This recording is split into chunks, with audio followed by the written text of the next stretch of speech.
Niemand praat oor wat gebeur as jy 45 plus oud is en skielik word jou mediese pensioen gesit nie. Of jy sit by die huis en wonder, hoe gaan jy jou kinders eendag universiteit toestuur? Ek het 31 jaar lank gewerk en alles verander toe skielik. Die inkomste raak net minder. Die rekeninge bly nog steeds daar en die kinders se drome stop nie. En dis toe ons besef het, ons kan nie sit en wag tot dinge uitwerk nie.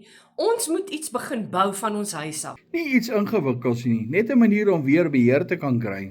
En dis toe ons begin het met digitale bemarking. 'n Proses wat doodgewone mense soos ek en jy kan help om 'n aanlyn inkomste te verdien. Nou werk ons saam en iets hopelik vir ons kinders 'n toekoms kan verander.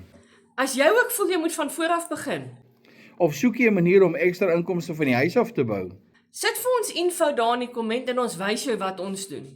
Of WhatsApp vir ons of bel ons. Ons nommers is net hier onder. Baie dankie, Pieter is uit.